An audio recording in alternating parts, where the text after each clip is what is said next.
Welcome to Keen on Retirement, a show dedicated to helping you thrive before and during your retirement years.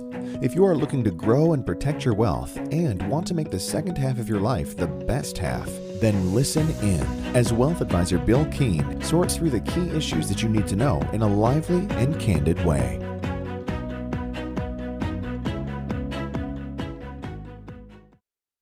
Hello, everybody, and welcome back to Keen on Retirement. I'm your co-host, Steve, and I got Bill and Matt with me. As always, guys, how you doing today? Yes, well, we're doing great here, Steve, in Kansas City, spring and sprung. I think we might have said that last time on the program, but we'll say it again because it's really nice out here in and the Kansas weather is City. Crazy. Would you say, Matt, the weather? And the weather is crazy, which is common yes, it in the is. spring. Yeah, about a week ago or so.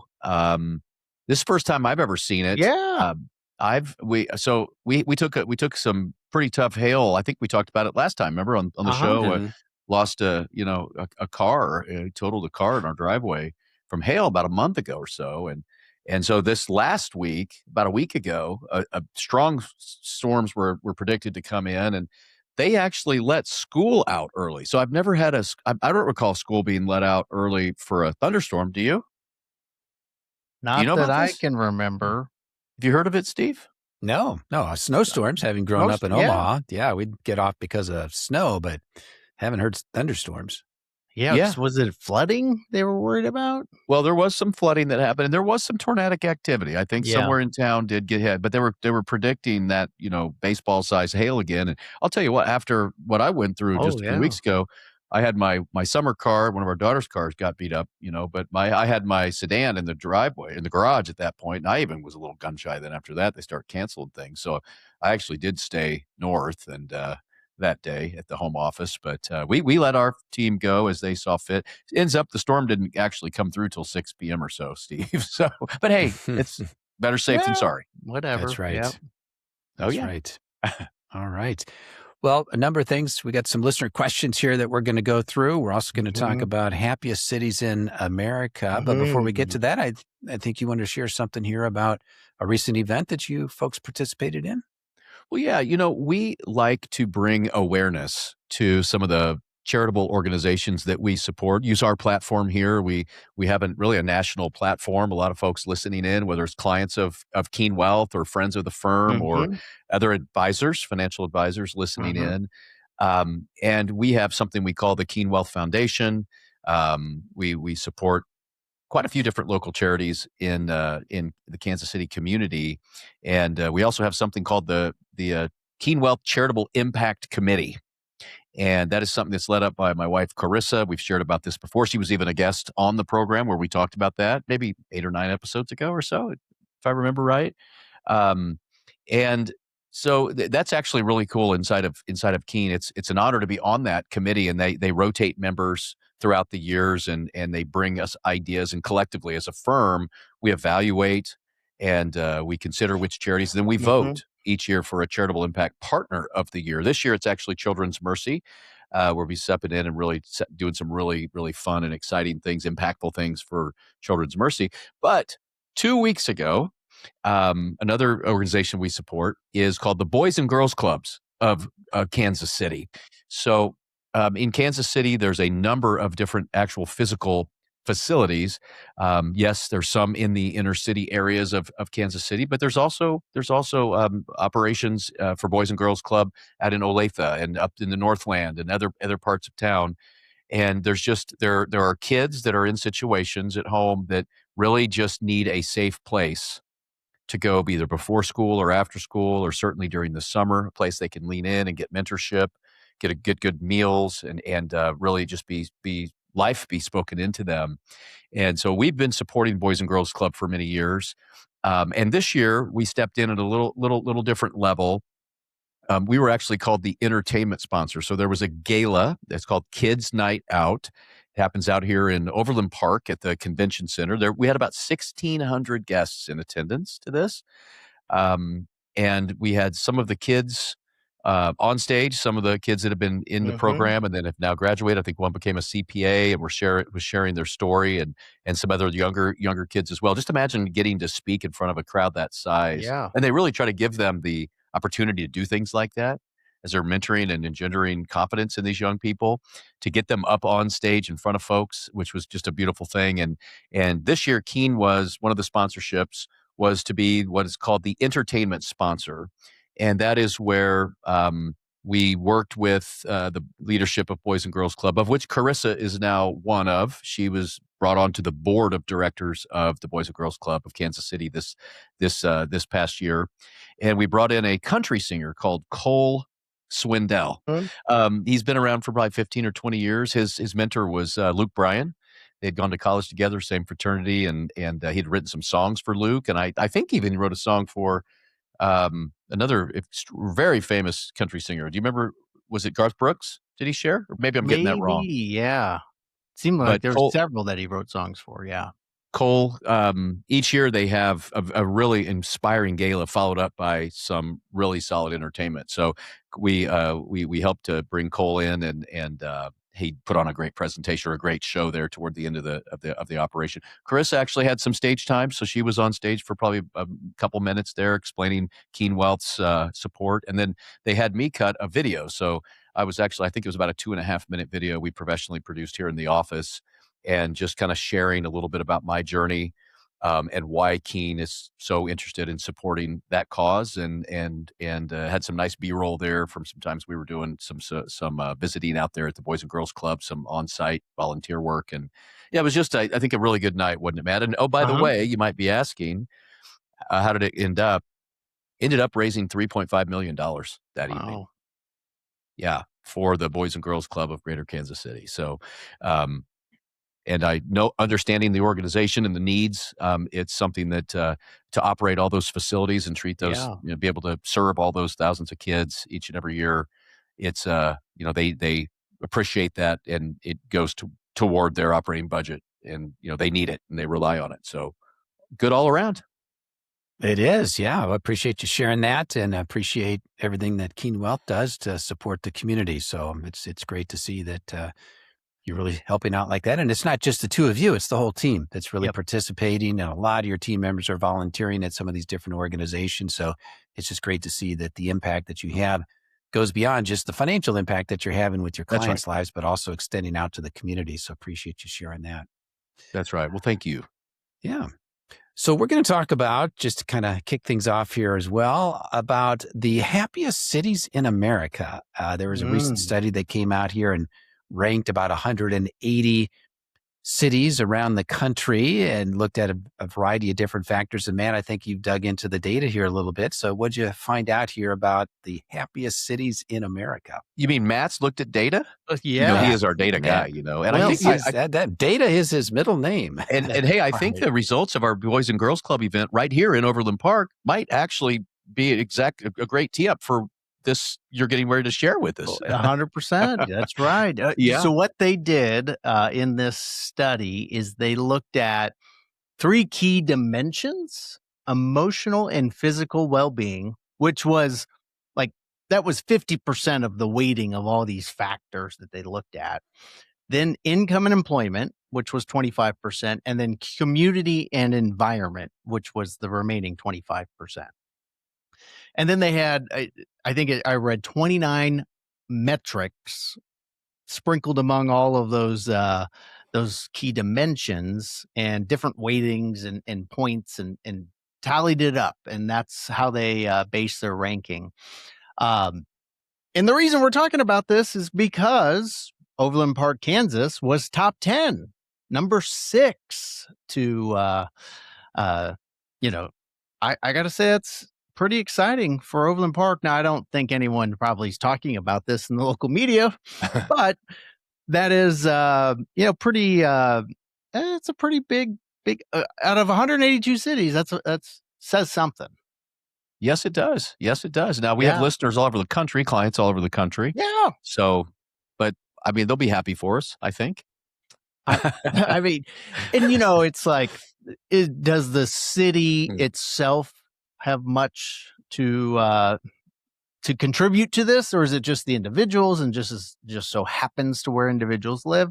I mean, considering that emotional and physical well-being, if you do live in a climate that allows you to get outside and do more things. That probably does help a lot because I think, Denver, Colorado was up there, which generally ranks pretty high on that, especially on the physical side because people go out and hike, they go ski, they hang out in the summertime. But they look at depression rates, adequate sleep. They're ranking that physical health, which is, self-reported, but that's still a good metric. Mental health too, income growth. So is more the local government, I would say, has more involvement in that. Unemployment rate and underemployment rate. So people who are taking jobs that are, less paid than what they're really qualified to do. And then under the community and environment, average leisure time spent per day. Interesting. Okay. So I think we should, I'm going to run through the top 10 here, and then I'm going to make another little interesting observation out of this. So number 1, Fremont, California, which is up in the Bay Area. Yeah. Bismarck, North Dakota. Would not have expected North Dakota to get on the list there, being up in the far north, cold weather, but there they are in number 2. Yeah. Scottsdale, Arizona, number 3. South Burlington, Vermont, number 4. Fargo, North Dakota. We got 2 in North Dakota in the top 5. Oh, man. Maybe there's kickbacks from North Dakota to get on this list. Could be. That's right. Overland Park, as you mentioned, number 6. Charleston, South Carolina, 7. Irvine, California, 8. Gilbert, Arizona, 9. San Jose, California is 10. So California's got number 1, number 8, and number 10. So they got 3 in the top 10. Yeah. Okay. Yeah. What I thought is also kind of interesting. So there were these 3 broad categories that were ranked, and they had different weightings for them. But I noticed that number 3, Scottsdale, Arizona, if you add up where they ranked in those 3, they had the lowest total score if you added up those 3 in terms of where they ranked, meaning that they were, I would say, the most consistent in those 3 categories. They didn't rank number 1 because they weren't number 1 in the emotional and physical well-being, which was, I guess, like 20, was that 50% of the rating? 50% of the weighting. Yeah. So they were number 11 in that, but then they were 14 in income and they were 2 in community and environment. So you add all those up. So in this case, the lower the number, the better, but it wasn't quite in the ranking. So I thought that was kind of interesting there. Yeah. Yeah. And just to see, as we were looking at the overall map of this, it was very clear that Texas, Arizona, and California were heavily weighted in terms of this ranking here, which I thought was kind of interesting. I suppose it makes sense, nicer weather, and it's interesting. Yeah, so appreciate you sharing that. Maybe local economy too, doing well, which does play a part into that. Yeah, Texas certainly economy doing well down there. Arizona, we got all the power plants down there, the AI data centers and stuff going up down there in the Phoenix area. And even I think areas that would be popular for retirees will probably rank higher. Like North Dakota, right? Retirees in North Dakota. I know that is interesting there. So what it tells you is, I guess you don't have to be in the warm, sunny weather to be happy. Exactly. I think that's a good point, Matt. You can be happy wherever you decide you want to be happy. And I've always said, I think every state in the United States, there's wonderful things about every state in this country. And, I haven't visited every state yet, but that's definitely like on my list. I want to be able to travel to every state. I think I'm probably in the upper 30s at this point. So I definitely have a ways to go, but it's always fun to see unique and interesting things about each state in this amazing country that we live in. Which state that you haven't been to, you think will be the hardest for you to check off? Like, it's just travel probably is probably the hardest. I suppose Alaska, but now that I live here, I've not been to, but now that I live in Oregon, I have no excuse to not get up to Alaska. I know. My wife says hiking. that. So my guess is we're going to take some kind of cruise up there, not one of these big ones, but probably some kind of smaller one where we can get off and do some exploring on the glaciers or what have you. And so I'm imagining that we'll definitely get up to, or better yet, we'll just sail up there. We'll take the decision and sail up to Alaska. Yeah. Well, thinking about Overland Park, Kansas, just before we go into the first listener question, I feel very fortunate to live here in this greater Kansas City area. Um, our office here I actually live north, what we call, if you're not from Kansas City, you will think this might be odd, but we call it north of the river. But I live in the Northland. Matt does as well here on the Missouri side. But, we have sports teams. We have a lot of excitement around the various sports teams, soccer, actually we have FIFA coming into town here later in the year. We have a lot of activities that folks rally around the Chiefs for sure, right? Oh, don't forget the biggest one here. Oh, come on, tell me. Taylor Swift, Travis Kelce. Oh boy, yeah. I wonder if that has something to do with it. That wasn't hitting my radar, but that has been news for sure. That's right. Yeah. When are they going to get married? Cost of living here is reasonable. Yes, it's easy to get all around the country, sitting right smack in the center of it. If you're traveling in different ways, so. Yeah, I think we're pretty fortunate. I do. And this study certainly, verified that for us. All right. Thank you. All right. Appreciate you sharing that. Well, let's get into some listener questions here. We've this first one here. I mean, these are all good questions that we've got here. This first one is certainly timely and important, and it's a question that comes up frequently. And this one happens to come from Philip. And he asks, I keep hearing Social Security is going broke in about 6 years. Every fix I read about seems to either raise taxes or cut benefits. Is there actually a fix that doesn't take advantage of one generation to protect another? And is there a reason Congress isn't doing anything about this? So, yeah, lots to dig into there. What are your thoughts here? Where are we at with this? Because this is a looming issue for sure. Well, to answer that last question, I can't speak for Congress. But if history is of any guide, this is not a current problem, so they're not going to worry about it. This is a problem for 6 years in the future, not a problem for today. And two, I think Philip kind of pointed out, the solutions, they require some change, and that generally upsets some voting class, that Congress people. Of course, they want to, make everyone happy, and that's just not possible. So that's, I think, part of the reason Congress is not doing anything about it. So we'll deal with Congress's decisions whenever they make them, and start talking about it a little bit more. Well, Matt, you shared before it was literally about out of money. Oh yeah, within 6 months. I mean, do I remember what year would that have been? It was in the early 80s. In the 80s, right? Yeah. Yeah. And they made a fix that at the last minute, within 6 months. Yeah. I mean, they can do that, and that's all part of it. I mean, they're supposed to create a balanced budget every year, which we've discussed. It's not something that comes easy for them. Social Security, I mean, the trust funds themselves, and there's trustees of the trust funds, and they do an analysis every year, a report on the state of Social Security and the expectations, and they propose some solutions inside that. What I found interesting is a recent Wharton study. Yep. So that's what University of Pennsylvania, I believe, the business school there, Wharton. And they looked at different mixes of solutions. So they started with basically all just new taxes, no benefit cuts, and really evaluated, well, who benefits from that? How does that work? What does it do to the economy and GDP, and projected it out over decades in their model.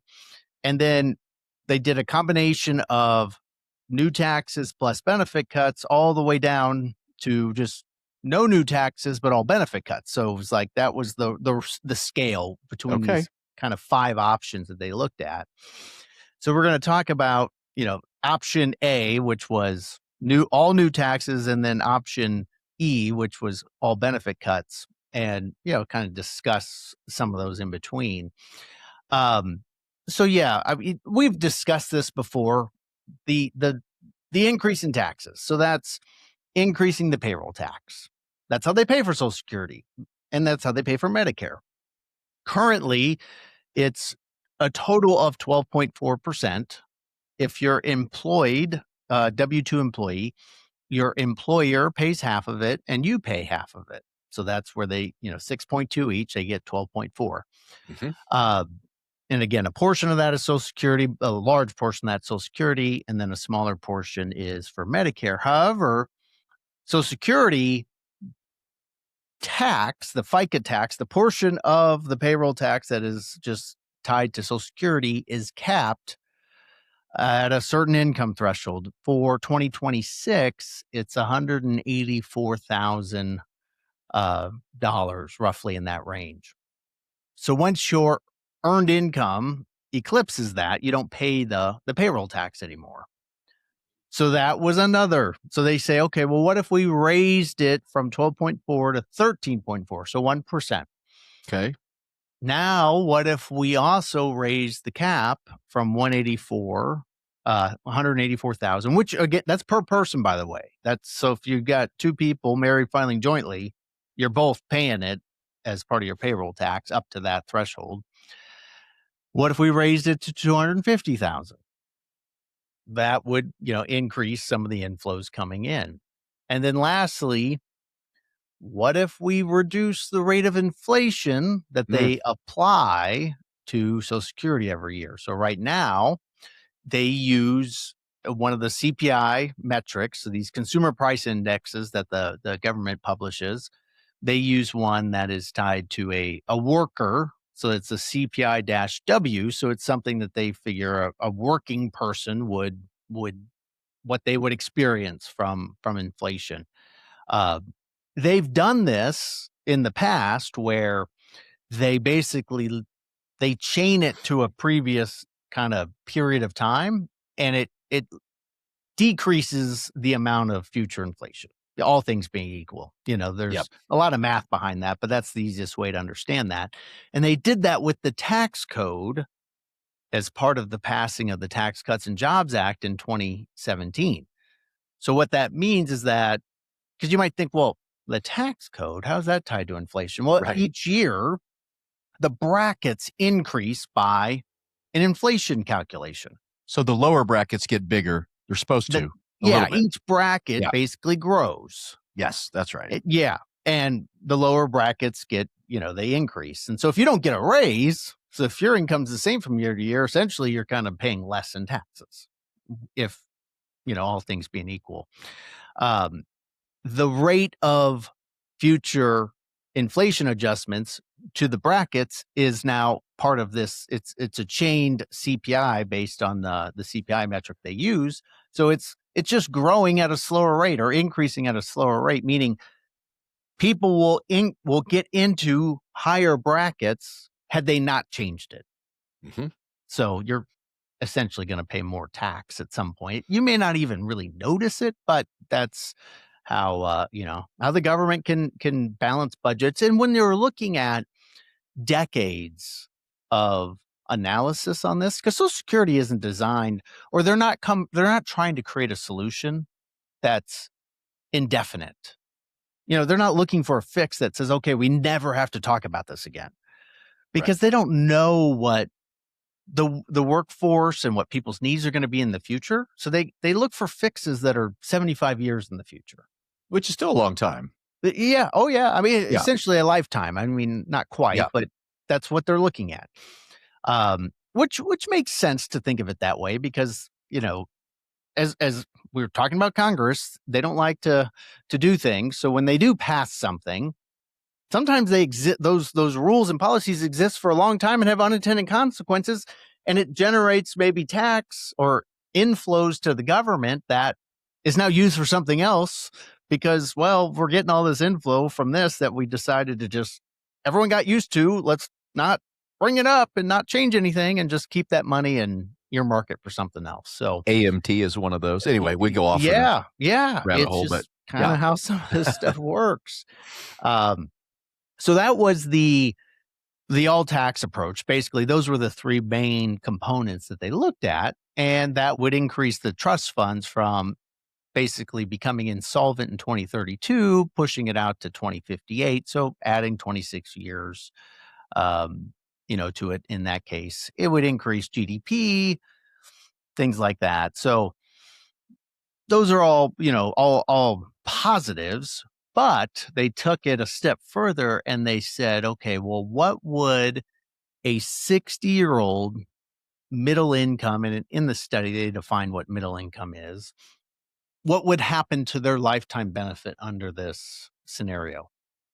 And they would lose nearly $31,000 in lifetime benefits. So they're okay. Probably it's a way to imperceptibly. compare.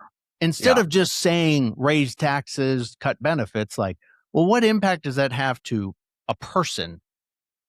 And that's a good way to think about it, because I don't think the government's going to publish those metrics or wants to, because then that's going to upset the voting bloc that's impacted the most. And Matt, those weren't like pick and choose one of these three. Those were all three things combined, the way I read the article. Yes. Yeah. It was a combination of all of those. Yeah. Then let's talk about option E. So on the other spectrum, they said, okay, well, what if we just did all cuts, no new taxes? So payroll tax stays the same, the earnings cap, that does have an adjustment within, it's not actually tied to inflation, but it does have an adjustment every year. So we'll leave all that the same.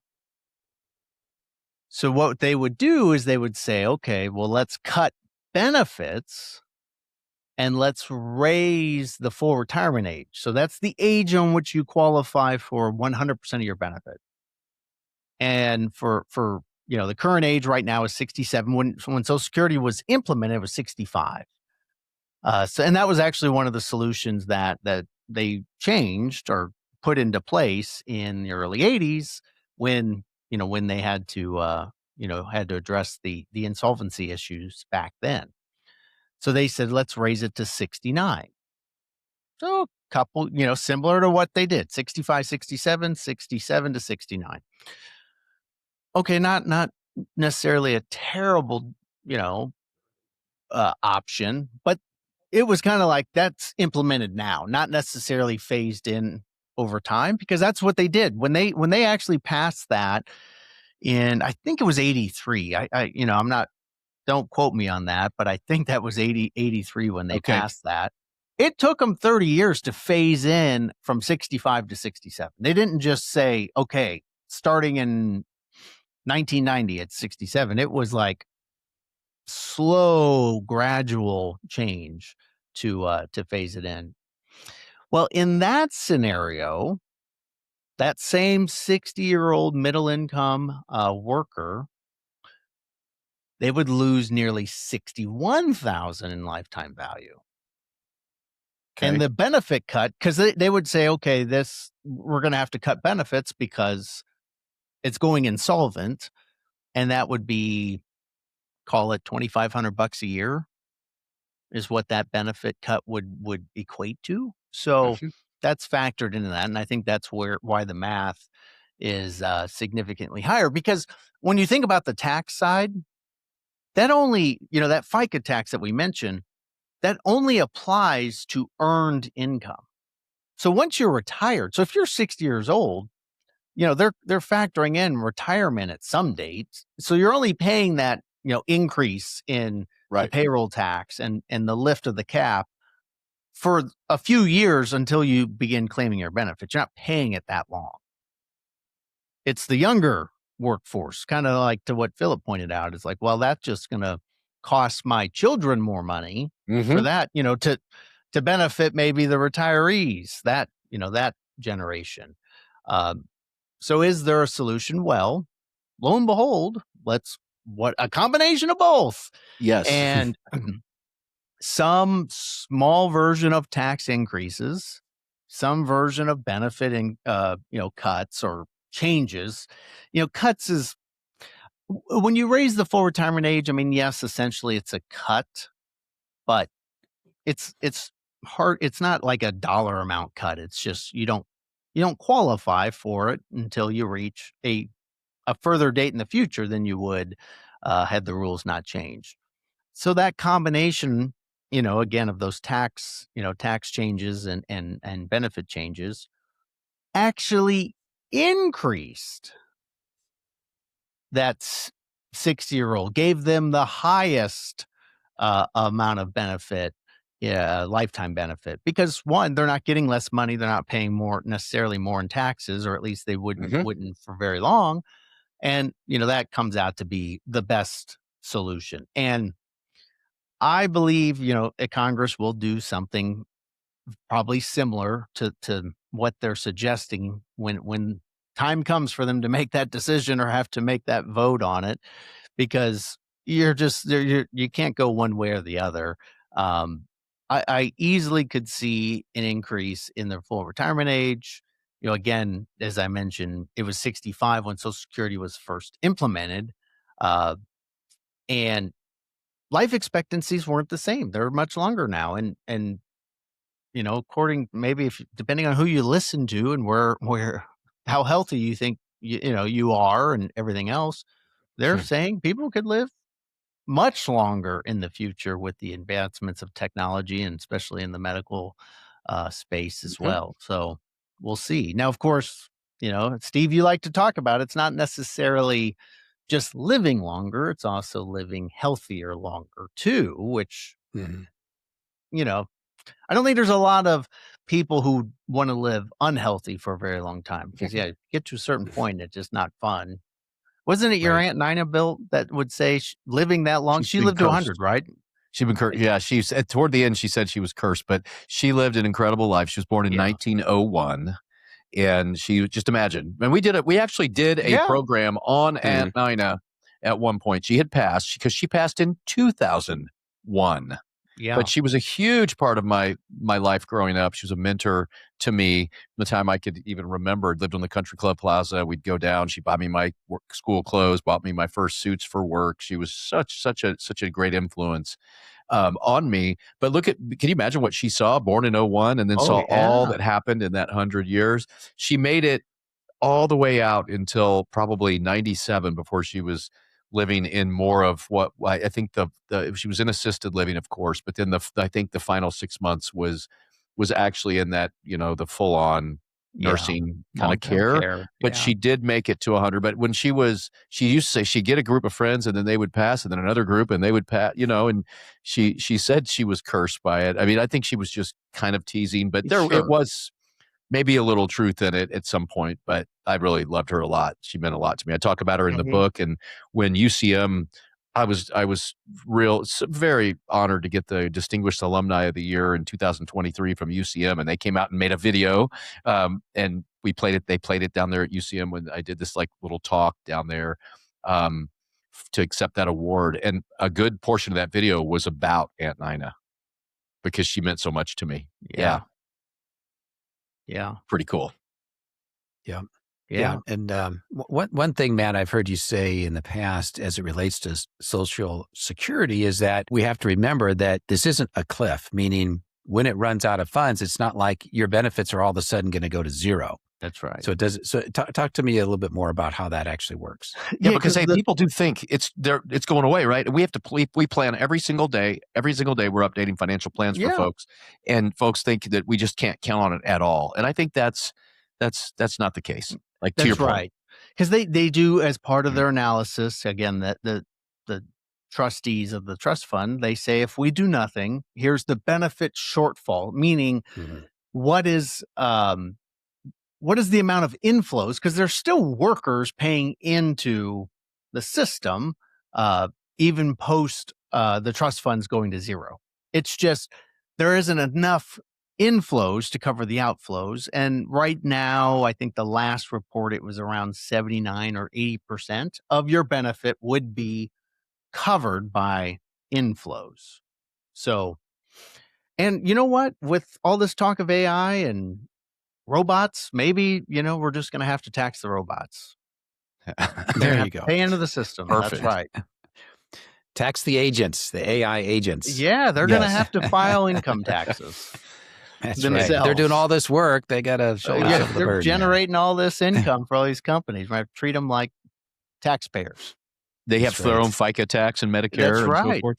I mean, if they become, what do they say, sentient, are they going to vote out all the Congress people and install their own?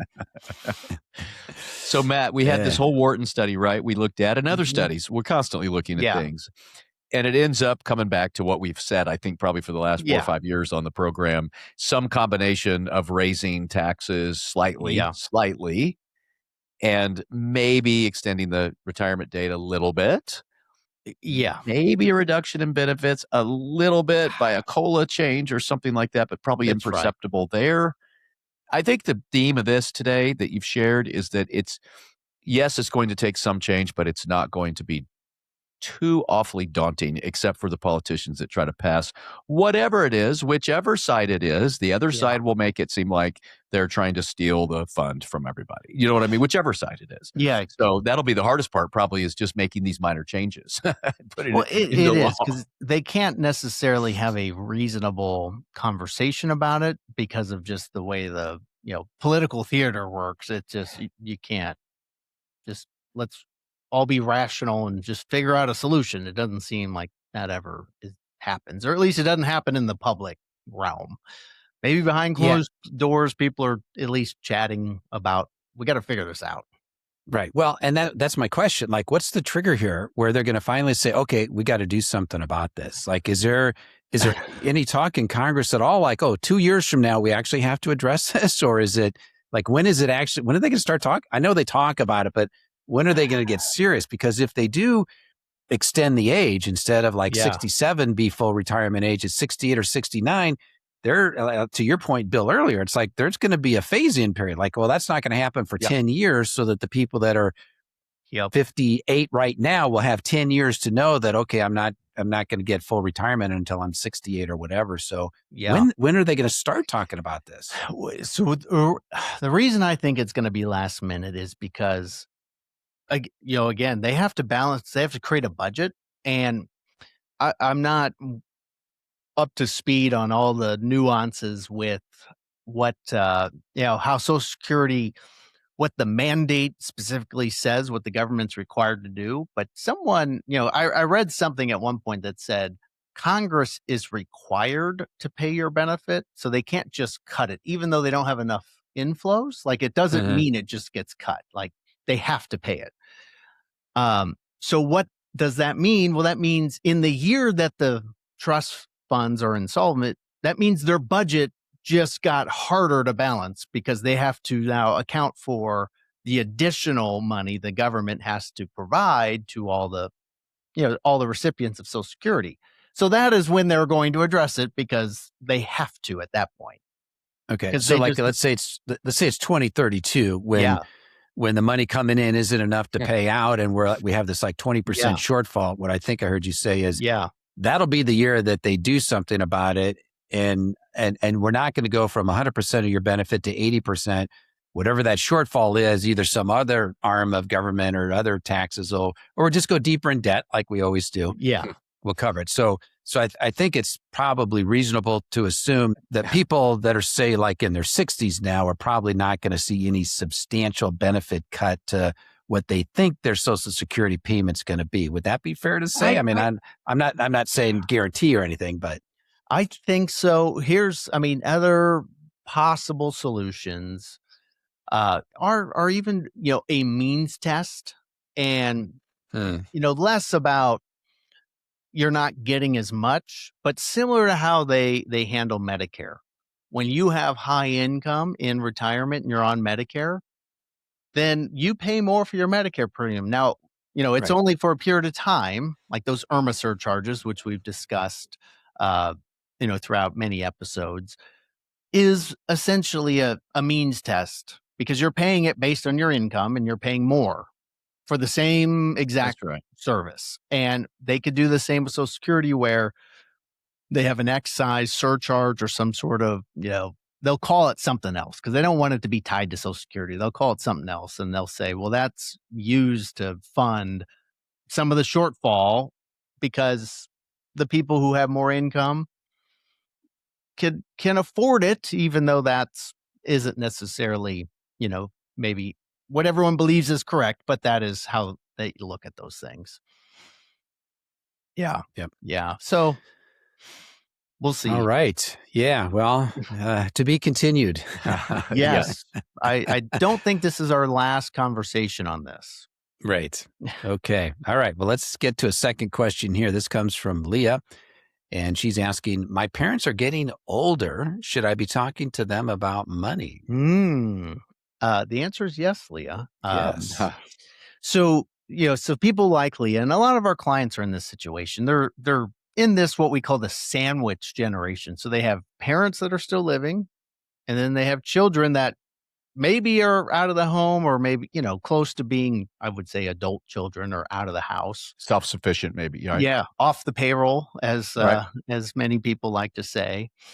And, they may have some inheritance coming their way from their parents, or they may be ready to be a caregiver as part of that too. I mean, there's just a lot of things that are on their plate. But it is very important to understand, because if your role in your family is to be the executor, which a lot of our clients are named executor in their parents' estates, it's just something that is going to make your life a lot easier if you know what's going on ahead of time, of course. But also, it's even about knowing what's going on before things start to get worse. So, yes, I mean, you should always talk to them about, at least understand, do they have the basic estate planning and documents? I say basic: wills, trusts, durable powers of attorney, healthcare directives. Do they have a plan for housing? Yeah, a lot of people like to say we're not leaving our home, but sometimes it's out of your control past a certain point. Do they have long-term care policies? Have they thought about long-term care? What kind of investments do they have? It's less about the numbers and more about understanding the types of accounts, where are things at? Because, again, we've talked about, and these are a lot of the same things we talk to our clients about. So similar conversations, but, it's sometimes you even to get them to talk about it, because sometimes that generation just doesn't want to share, or people don't know how to approach it. And there's angles I think people can use that can be helpful. So, like, one of the ways that that this can be phrased, well, if you were both in the hospital tomorrow, could I find your insurance policies? Or right, instead of saying, do you have a will? I mean, that's just so kind of raw, Yeah. But that opens the conversation. If I had to pay your bills, could I find your account logins? That's right.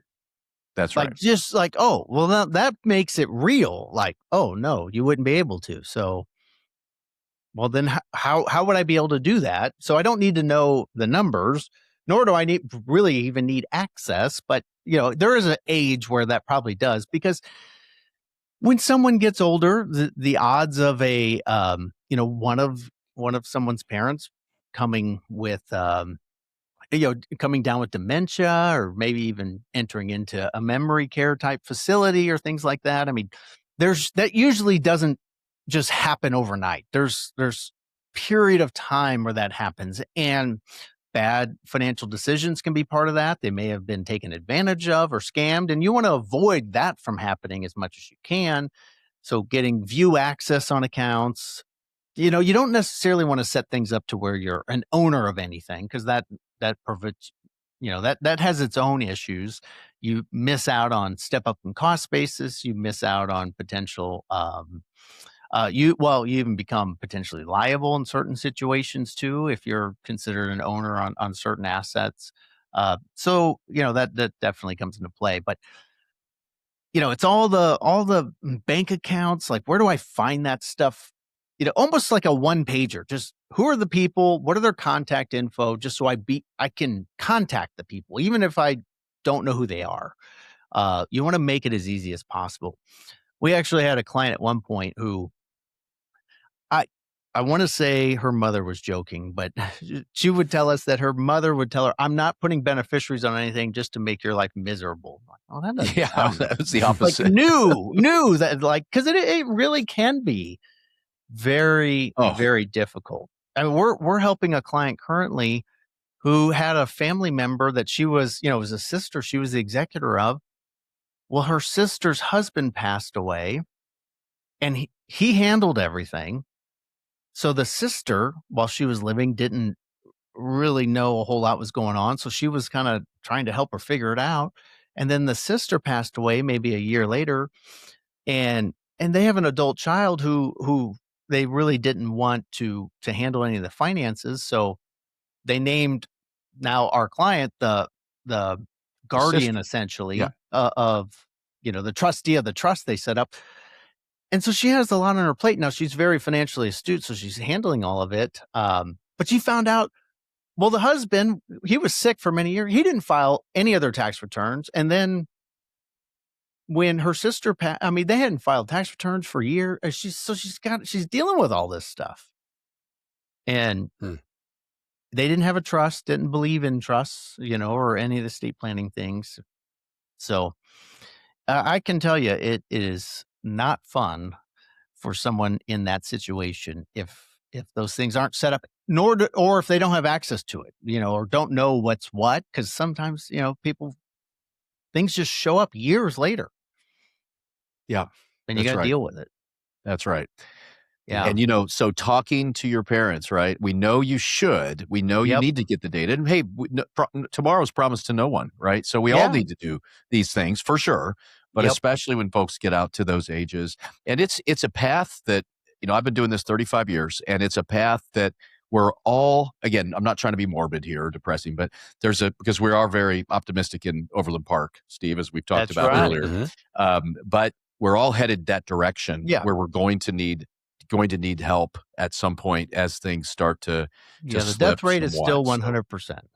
That's right. And so being able to chat with dignity to your parents is something that it's a dance. It is a dance. So acknowledging that this question is very valid, and understanding how to do that in a way that's not offensive, that doesn't feel like you're intruding, but that gets the information that you need to do. We help a lot of families with that we advise to find that kind of middle ground and get that information. But I remember when my grandfather, who I've written about also in the blog, and think we talked about him, was a World War II, Korea, Vietnam veteran. And I remember he told me when we tried to take his keys from him finally to drive the car, that the military had given him a lifetime license and that no one would take his car. He actually told that to the license bureau when he failed the license exam.